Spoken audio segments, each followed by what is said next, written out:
નમસ્કાર. હું સારી રીતે જાણું છું કે કોઈ એક વિદ્યાર્થીએ જોયેલ સપના સાથે તેના માતા-પિતા અને સમગ્ર પરિવારની આશાઓ, ત્યાગ અને વર્ષોની મહેનત જોડાયેલી હોય છે. જ્યારે પ્રશ્નપત્ર લીક થવા જેવી ઘટના બને છે અથવા તો પરીક્ષામાં ગેરરીતિ થાય છે, ત્યારે માત્ર એક પરીક્ષા નહીં, પરંતુ લાખો વિદ્યાર્થીઓના સ્વપ્નાઓને પણ નુકસાન પહોંચે છે. પરીક્ષા માત્ર ગુણની નહીં, પરંતુ ગુણવત્તાની પણ હોય છે. વર્ષોથી રાત દિવસ એક કરીને સ્પર્ધાત્મક પરીક્ષાઓની તૈયારી કરતા આપણા વિદ્યાર્થીઓના સ્વપ્નો પર હવે કોઈ પણ પેપર માફિયાઓ કાળો છાંયો નહીં પાડી શકે.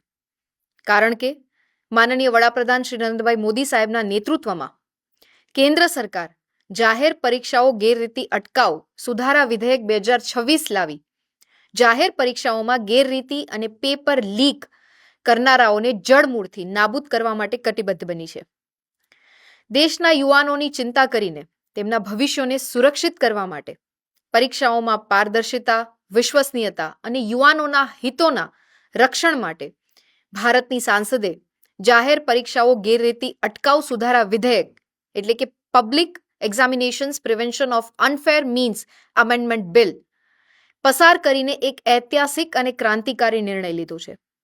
આ કાયદાનો મુખ્ય હેતુ પેપર લીક, નકલ અને પરીક્ષાની ગેરરીતિઓને જડમૂળથી નાબૂદ કરીને દરેક મહેનતુ વિદ્યાર્થીઓને ન્યાય આપવાનો છે.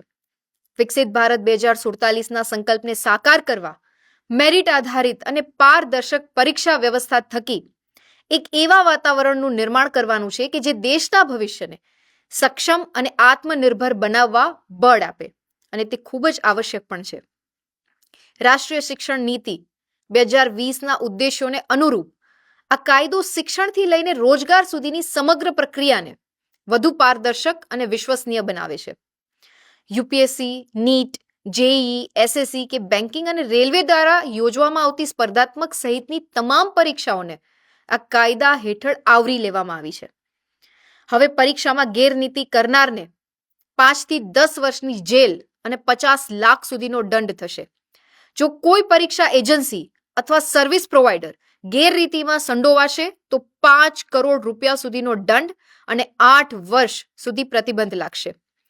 સંગઠિત રીતે પ્રશ્નપત્ર લીક કરનાર પરીક્ષા માફિયાઓ સામે 7 થી 10 વર્ષની જેલ અને 10 કરોડ રૂપિયા સુધીના દંડની જોગવાઈ પણ આ બિલમાં કરવામાં આવી છે.